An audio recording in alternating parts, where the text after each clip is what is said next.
Do you like watching Hollywood films where good overcomes evil? Those films where evil forces commit evil against a good person without, as it seems, impunity. The good person usually suffers a lot. Physical injuries, imprisonment, loss of family, reputation, home, or all together. Even though you know what the end of this sort of commercial blockbuster will be, it still makes you feel good at the end. Why do we like films with good endings? Well, we like films with happy endings for many reasons. Most importantly, they make us feel good because it gives us hope in the omnipresence of goodness in the world. And we all need that reassurance from time to time when darkness around us seems darker than the light within us. At the moment, we all could do with a few happy films, which would give us hope for a positive, comfortable, and safe future.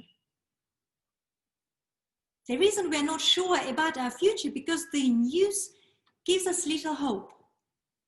Social media gives us too much choice in the world where almost no one knows who tells the truth and who doesn't, and what is the truth. We live through the times when politicians don't keep their promises and make promises they can't keep. And we, the general public, feel hopeless at times. Why do people accept broken promises and lies from politicians? That is a very good question to ask, even if I do say so myself. Research led by Oliver Hall of Carnegie Mellon University has identified the specific circumstances in which people accept politicians who lie. It is only when people feel disenfranchised and excluded from a political system that they accept lies from a politician who claims to be a champion of the people against the establishment or elite. Under those specific circumstances, flagrant violations of behavior that is championed by that elite, such as honesty or fairness, can become a signal that a politician is an authentic champion of the people against the establishment. Another research done by the team from Bristol University, led by Professor Stephen Lewandowski, Chair of Cognitive Psychology, found that corrections of Australian politicians' falsehoods made participants much less inclined to support, unlike the US candidates, false claims or promises. This effect occurred irrespective of partisanship, meaning voters were intolerant of lies even if they came from their side of politics. The team concluded that it is because in Australia, voting is mandatory and preferential. Everyone must vote or risk being fined, and voters rank their preferences among all parties. These measures help contain political polarization, underscoring how a political system's design can determine a country's welfare, the researchers concluded. But another reason I think we accept people, including politicians, who make broken promises, because we make and break promises ourselves.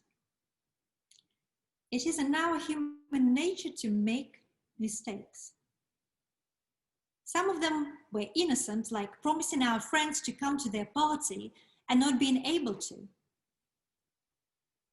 breaking lifelong promises and hurting people around us, be it our business partners, our loved ones, people at work, or our friends. Our life is not black and white, as many of us thought when we were young. As the Talmud says, there is very little pure evil in the world or pure righteousness, but most humans are in between us. Being humans means accepting the responsibility for and acknowledging the broken promises, oaths, and commitments we have never fulfilled. The work of our souls is never done. Without darkness, there would not be light. At times, our life goes in the cycle of darkness and light, of moral ethical dilemmas against selfish, greedy, or untruthful decisions. Kol Nidre, meaning all of our vows, the prayer we started our service tonight with, acknowledges our weakness of keeping vows, oaths, and promises. As Rabbi Larry Hoffman puts it, Kol Nidre is a perfectly normal legal document like anything a lawyer might draw up today to protect a client from damages. So Kol Nidre originally was a legal document whose aim was to annul the vows, oaths, and promises our ancestors made but didn't fulfill. Why would they want to annul them? Another good question to ask. It is because our ancestors lived in fear of forces beyond themselves who might punish moral failure by redirecting nature to cause them harm. As Rabbi Hoffman remarks, it is hard for us to appreciate how seriously people took oath in the days when they thought the universe was a moral, not a scientific thing. Did you know that many rabbinic authorities, particularly at the period of Babylonian Geonim, who were the leading rabbinic authorities in the early medieval period, tried to eradicate this liturgical tradition of reciting Kol Nidre publicly on Yom Kippur? And rightly so. The wholesale public annulment of all oath as a matter of public ritual is recognized by neither Talmud nor the Tanakh. However, by the 13th century, Kol Nidre gained enough momentum to become a staple of the Yom Kippur service. The poignant melody, which deeply touches our souls and prepares us for the solemn decorum of Yom Kippur, was introduced in the 16th century, and no other attempts to remove Kol Nidre from our Machzorim, from our High Holidays prayer books, were successful. So this is the only liturgical rebellion instigated by Jewish people, which the rabbis in the late antiquity and medieval period had to accept and adapt to it, being present in our High Holidays liturgy. But why? Why would a legal, dry, and boring declaration of the annulments of all sorts of legal promises become so popular and so precious for our ancestors? First of all, our people recognized the power of the communal prayer.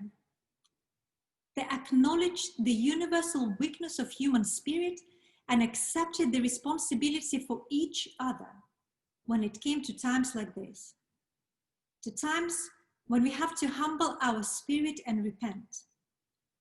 We did and do it together, and it gives us strength. But why today, when we live in a scientific view of the universe, Kol Nidre is still so dear to our hearts? Living in a scientific universe, rather than thinking that our moral failure will always produce a drought or hurricane, improved our lives. It also created a deficit of power in our words. The words we say and promises we give can be broken much easier today without the fear of the utter punishment for them, and created a vacuum of sacred space for our souls. Rabbi Hoffman says, the communal worship of Yom Kippur establishes realities of which daily life is only dimly capable of grasping. For a very brief moment, we're in touch with the sacred, with our finitude, with those we love, with the broader human universe that calls us to our better selves, and with God we are not even sure we believe in.